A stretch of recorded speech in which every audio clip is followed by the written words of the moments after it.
네, 2022년 12월 9일 이정훈입니다. 오늘의 제목은 국정원 전쟁입니다. 대한민국은 좌에서 우로, 우에서 좌로 정권이 바뀔 때마다 국정원 쟁탈전을 벌입니다. 우선 간단하게 설명드릴까요? 문재인 정권이 출범하고 난 다음에 박근혜 정부에서 국정원장 지냈던 세 분이 전부 다 구속됐습니다. 남재준, 이병기, 이병호. 그리고 그 전에 누구죠? MB정부에서 국정원장 했던 원세훈 씨도 구속돼 있었고. 그래서 4명의 전직 국정원장이 구속됐고, 국개발이라고 하는 좌파들이 들어가서 국정원 개혁 발전을 한다고 하면서 1급, 2급, 3급 쌍불가리를 했습니다. 지금 서해 해수부 공무원 피살 사건, 제가 처음 사건 발생할 때부터 주목하고 있었던 이 사건을 수사하면서 문재인 정권에서 국정원장 지낸 사람이 처음에는 서훈, 두 번째는 박지원이었습니다. 서훈이 구속됐고요. 박지원에 대한 조사가 임박하고 있습니다. 박지원에 대한 조사가 들어가게 되면 그 다음은 수수는 문재인입니다. 박근혜 정부에서는 박근혜 전 대통령이 먼저 탄핵되고 나서 남재준, 이병기, 이병호 원장이 구속됐지만 뭐 순서는 바뀔 수도 있죠. 그리고 현재 김규헌 국정원장이 들어서고 난 다음에 국정원의 1급 간부 27명이 전원 교체가 됐고 2급, 3급 간부 100여 명이 교체가 이번에 이루어졌습니다.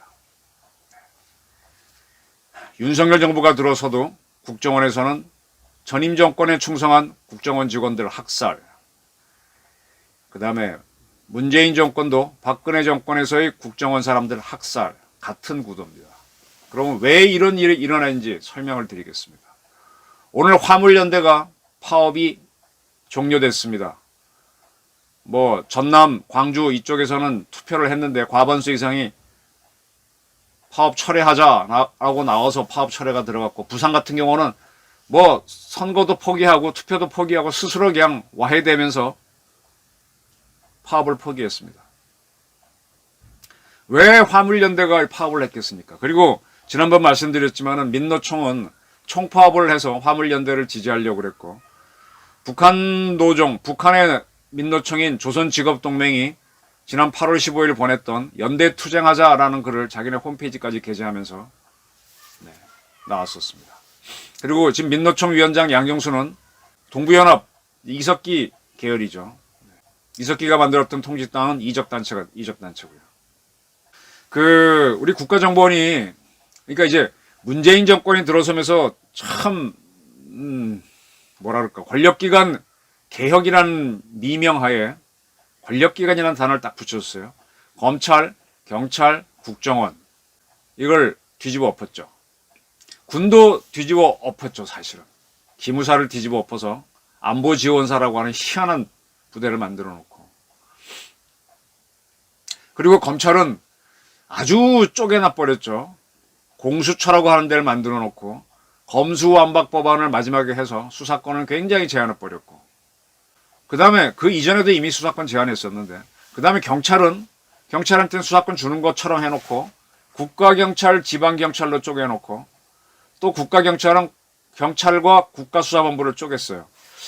어떤 분이 한 세미나에서 그런 얘기 하셔서 와 웃었는데, 지방에서 이제 경찰에 뭔가 이야기할 게 있어서 들어갔답니다. 근데 이 모든 공무원들이 누가 찾아와서 하게 되면 일을 안 맡으려고 절로 가세요, 우린 못합니다 이러지 않습니까? 근데 그분이 찾아간 데가 아까 국가경찰, 지방경찰이 있다 그랬잖아요. 같은 경찰서 안에도 국가경찰 사무를 보는 사람이 있고 지방경찰 사무를 보는 사람이 있습니다. 그분이 찾아갔던 데가 지방경찰 사무를 보는 데였던 모양이죠. 그 사람이 얘기하니까 그 경찰관이 듣고 있다가 저희는 지방경찰입니다. 저희는 이런 일을 안 합니다. 다른 데 가서 좀 하십시오 그랬더니 이 양반이 그걸 이제 이렇게 얘기했죠. 지방경찰이란 거는 핫바리 경찰이고 허수아비 경찰이고 그럼 도대체 진짜 경찰이 어디 있습니까? 하고 이 대목에서 와 웃었는데 경찰로 힘을 모아주는 것 같으면서 경찰을 난도질을 해놨어요. 황운하 같은 사람은 경찰에 뭐 힘이 왔다고 뭐 방방 떴는데 사실은 경찰도 지금 어떻게 해야 될지 정리가 안 돼 있죠. 이 국가가 클수록 이렇게 미국도 연방국가이기 때문에 한 20개 가까운 정보기관들을 갖고 있는 걸 통합을 자꾸 해오는 쪽으로 왔지 않습니까? 경찰도 그렇게 오는데 거꾸로 쪼개고 있어요. 왜 쪼갰느냐? 그럼 문재인 정권은 쪼개놓으면 자기들은 불편하지 않나? 불편합니다. 요걸 잘 보셔야 되는 게 문재인이 뒤에는 통역당 신영복이가 있습니다. 돌아가신 신영복 씨. 그의 글씨체를 갖고 춘풍추산이랑 글씨체를 갖고 뭐 복사해서 청와대에 걸고 하고 그랬는데 사실은 문재인은 남을 대할 때는 춘풍처럼 하고 자신을 대할 때는 추상처럼 한 게 아니라 추상춘풍을 했죠. 아주 자기 세력만 싸고 돌았습니다. 지금 서훈을 구속하니까 문재인 씨가 발언을 하고 있습니다. 지금 국정원은요, 정권이 바뀐 다음에 국정원의 이 문재인 정권에서는 모토가 뭐였는가 하면 국가와 국민을 위한 한없는 충성과 헌신이었습니다. 이건 어떻게 보게 되면 대통령을 위한 충성과 헌신으로 보이는데 사실 대통령 직속기국이다 보니까 대통령을 위한 헌신을 하죠. 대통령이 친북주의자가 되면 친북주의를 실현하기 위해서 충성을 할 수 있습니다. 이거를 전통적인 과거 중정 때의 모토로 바꿨습니다. 우리는 음지에서 일하고 양지를 지향한다. 양지를 지향한다. 이게 조금 지양이다. 뭐 여러 가지 자기들도 논란이 있었는데 지향으로 갔습니다. 다시 복원했습니다. 근데 문재인 정권은 국가와 국민을 위한 한없는 충성과 헌신을 할 때 이 신영복 글씨체로 만들었었죠. 일부러 통역당을 계속 집어넣습니다. 통역당은 주사파랑 좀 다른 조직입니다. 서울대 출신의 엘리트 좌파들이 만든 단체로서 뭐 공산주의 색깔이에요. 네. 근데 어떻게 공산주의자와 싸우자고 만든 국가기관에 그 사람 글씨체를 갖고 원은석을 만듭니까? 지금 국정원을 국개발을 들어가서 거기서 국정원 메인 서버를 보자 하고 아주 막 다 뒤집어 놨었죠. 그리고 그냥 나온 게 아니라 그자들이 국정원이 대공수사권을 행사하지 못하도록 제한을 해서 대공수사권은 경찰로 넘겼습니다. 근데 경찰은 대공수사를 하긴 합니다만은 국정원은 해외 정보를 가지고 북한도 해외에서 하니까 그 정보를 가지고 공작을 하고 방첩을 하는데 경찰은 그런 망이 없잖아요.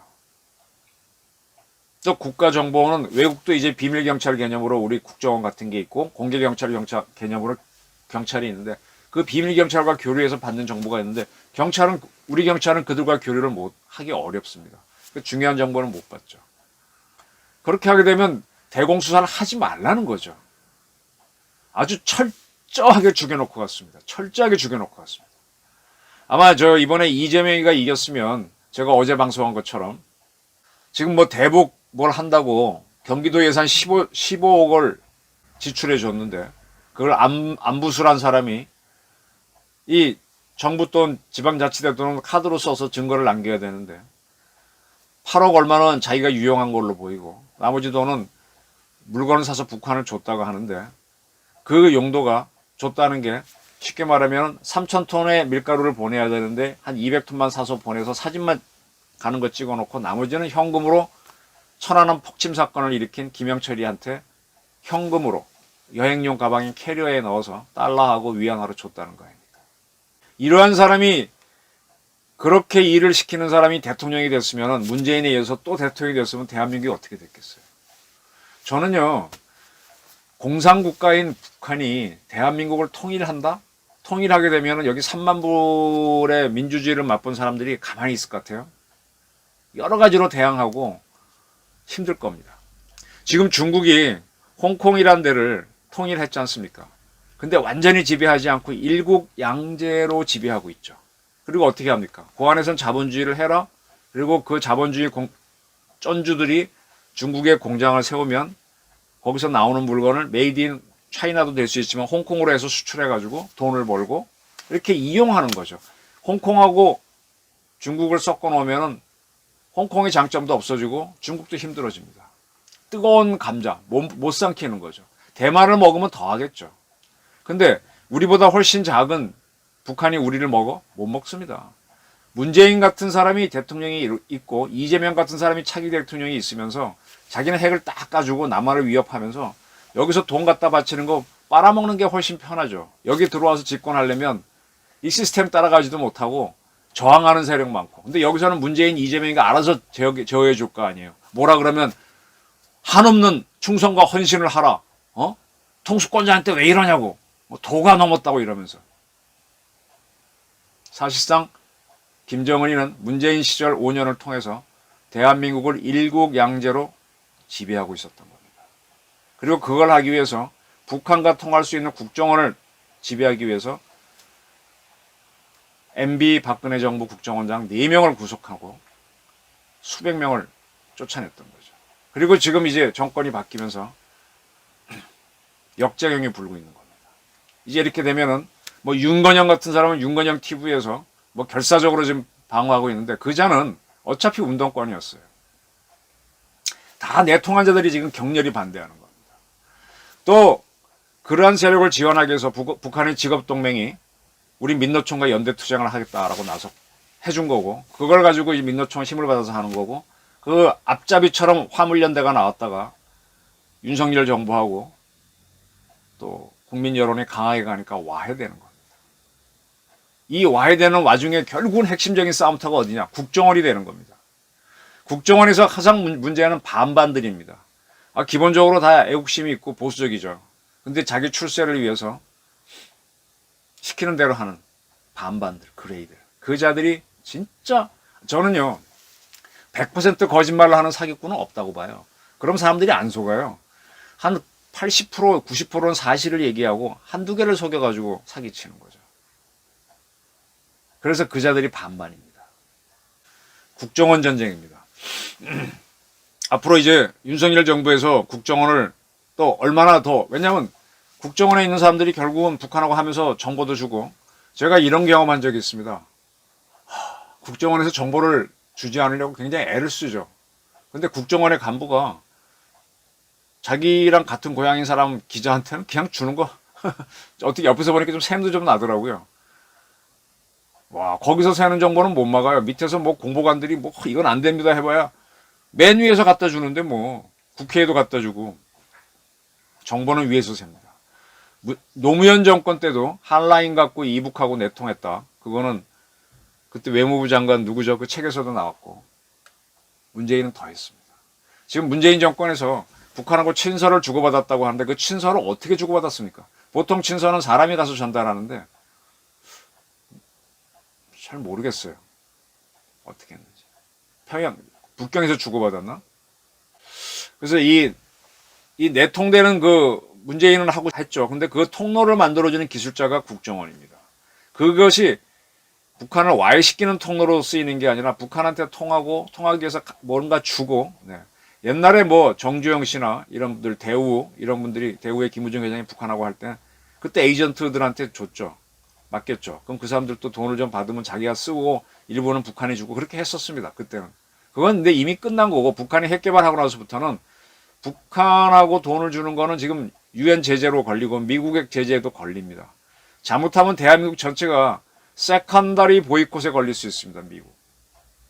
지금 북한 애들이 이번에 그 국정원하고 외교부에서 뭐 중국계로 위장했거나 이런 IT 요원들, 북한에서 키운 요원들을 고용하지 말라라는 경보를 내렸습니다. 지금 뭐 여러 가지 방법으로 조선족이라든지 이런 걸로 위장 침투할 수 있죠. 또 기술자라 그러면 쓰니까 해외에서 중국에서 고용할 때 북한인들 고용해서 IT 사업 맡길 수 있죠. 근데 그 자들이 우리 시스템에 접촉하면서 여러 가지로, 그 전에 농협은행 걔네들이 디도스 공격했었잖아요. 돈 다 날라가고 국가기밀 빼가지 않는다고 누가 장담합니까? 지금 비트코인 갖고 8.5조 원이 불법 송금된 것도 국정원이 개입하지 않으면 안 됩니다. 저 같은 사람들이 돈 1,000만 원 벌려면 기록을 다 남겨야 돼요. 근데 국정원은 공작기관이기 때문에 해외에 있는 우리 요원들한테 보내는 공작금은 그냥 보냅니다. 그런 창구로 그냥 보내줄 수 있는 거예요. 그래서 국정원의 전쟁입니다. 이 국정원의 전쟁 마지막에는 문재인이 있습니다. 문재인을 조사해야 됩니다. 그리고 문재인을 잡아야만 김정은을 잡습니다. 자, 이재명은 이제 거의 다 잡아갑니다. 이재명 전쟁은 주는 대장동 게이트 부정부패 사건이고, 그 다음에 그자가 자기 일도 아닌 이화영을 통해서, 쌍방울을 통해서, 안부수를 통해서 북한하고 내통하려고 하는 그 건이 있고, 그 다음에 지자체 예산 가지고 자기 부인이 초밥 사 먹고 뭐 소고기 사 먹고 유용한 게 있고, 자기 아들이 도박한 거 있고, 뭐 그 정도죠. 국내용이 많다면 문재인의 범죄는 국내용은 차치하고 대북이 너무 많습니다. 문재인 시절 대한민국이 일시적으로 일국양제 형태로 이북에 통합되어 있었다고 보시면은 새로운 눈이 열릴 겁니다. 그게 통역당의 꿈이었습니다. 국정원의 전쟁. 그 진행되는 와중에 흔들기 위해서 화물연대를 내세워서 민노총이 밀어붙였는데 화물연대가 철회했습니다. 민노총 잡아야 됩니다. 그리고 문재인 잡아야 됩니다. 그리고 김정은 잡아야 됩니다. 많은 희생이 있겠죠. 이거 하다가 지금 뭐 김의겸이가 왜 한동훈이가 청담동 술집 갔다, 그러니까 저격을 하는 거죠. 잘못 저격해서 자기네가 당해서 그렇지. 그렇다고 김의겸이가 뭐 의원직 내놓은 것도 아니고 계속 뻔뻔하게 버티면서 나올 겁니다. 계속 저자들은 저렇게 나올 겁니다. 윤건영이 나올 것이고. 굉장히 건곤일척의 싸움이 벌어진다. 그 핵심 무대는 국정원이다. 그런 관점에서 한번 앞으로의 문재인 조사 부분에 펼쳐질 때 국정원의 전쟁이 벌어지고 있다. 그런 관점에서 한번 보시기 바랍니다. 경청해 주셔서 감사합니다.